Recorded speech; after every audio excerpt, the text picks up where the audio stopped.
솔직히 손흥민의 코너킥은 늘 긴장하게 만드는 순간이었습니다. 지난 맨체스터 유나이티드전에서도 코너킥으로 직접 득점을 기록했던 만큼 저 역시 항상 긴장하며 지켜봤죠. 그런데 오늘 경기에서 결국 손흥민에게 또 한 번 코너킥에 의한 실점을 허용하고 말았습니다. 물론 공이 우리 팀의 야네트에 맞고 들어가긴 했지만 손흥민의 완벽한 득점이었다고 말할 수 있는 이유는 분명합니다.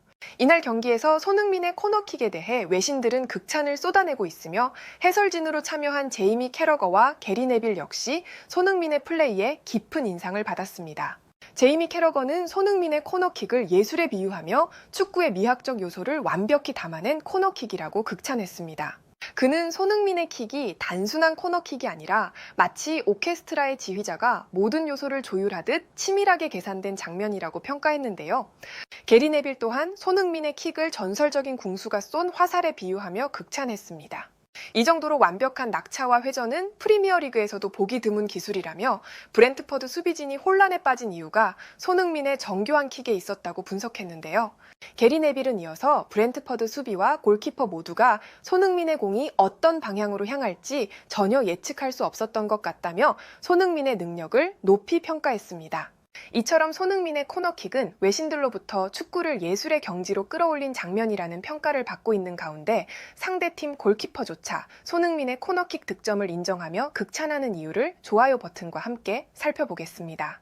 현재 토트넘은 7승 3무 13패로 승점 24점을 기록하며 리그 16위에 머물러 있었고 반면 브렌트퍼드는 9승 3무 10패로 승점 31점을 기록하며 리그 11위에 자리하고 있었습니다. 이번 경기에서 토트넘은 승점 3점을 획득하면 최대 13위까지 순위를 끌어올릴 수 있는 상황이었기에 승리가 절실한 토트넘의 상황을 강조하며 제이미 캐러거와 게리 네빌은 이날 경기를 본격적으로 분석하기 시작했습니다. 손흥민의 코너킥에 의한 득점이 터지기 전까지 토트넘의 공격은 마치 메마른 사막 위를 헤매는 듯 답답하기 그지없었습니다. 경기가 시작된 뒤 오른쪽 수비수로 나선 페드로 포로는 자신이 스트라이커라도 되는 것처럼 크로스 대신 무리한 슈팅을 남발했습니다. 크로스를 올려야 할 순간에도 그는 자신의 강렬한 슈팅 욕심을 억누르지 못했고 마치 자신이 수비수라는 사실을 잊어버린 것처럼 행동했습니다.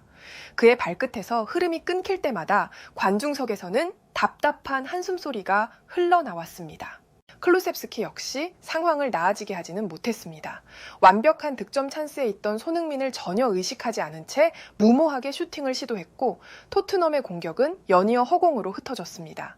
그러나 그 모든 혼란 속에서도 손흥민은 묵묵히 그라운드를 누비며 상대 수비수들을 두세 명씩 끌고 다녔습니다. 그의 발걸음에는 전략이 있었고 팀을 위해 헌신하는 리더의 정신이 깃들어 있었습니다. 그가 없었다면 토트넘은 그저 브렌트퍼드의 수비망 속에 완전히 갇혀버렸을지도 모릅니다. 하지만 문제는 손흥민의 포지셔닝에 있었습니다. 포스테코글루 감독의 전술은 마치 손흥민의 날개를 꺾어버린 것처럼 보였습니다. 빠른 스피드와 날카로운 공간 침투가 손흥민의 가장 큰 장점임에도 불구하고 그는 지나치게 수비적인 위치에 머물러야 했습니다. 이로 인해 손흥민의 잠재력은 제대로 발휘되지 못했고 토트넘은 그로 인한 한계를 계속해서 노출했습니다. 그러나 손흥민은 침묵 속에서 다시 한번 자신의 순간을 기다리고 있었습니다. 전반전 오른쪽 코너킥 지점에서 손흥민은 마치 시간을 조종하는 마법사처럼 공을 세팅했습니다. 브렌트퍼드의 골키퍼와 수비수들은 공의 방향을 놓치고 말았고 야넬트의 등을 스치며 공은 그대로 골망을 흔들었습니다. 이 장면은 단순한 행운이 아니었습니다.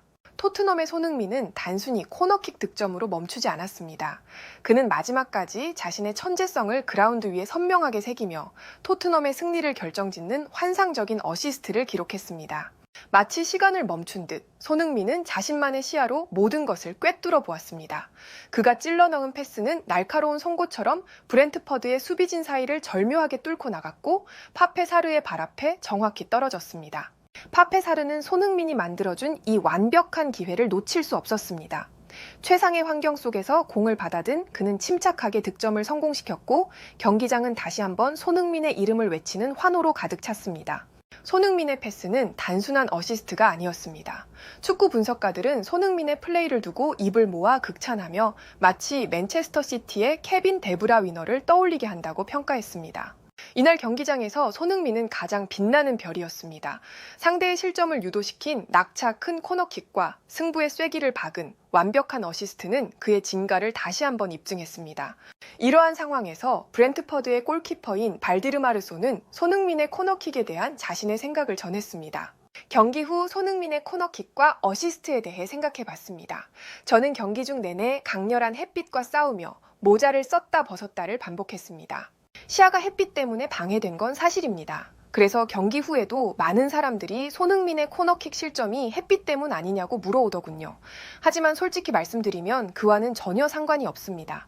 손흥민이 보여준 코너킥은 그 어떤 외부 요인으로도 설명할 수 없는 완벽한 기술이었습니다.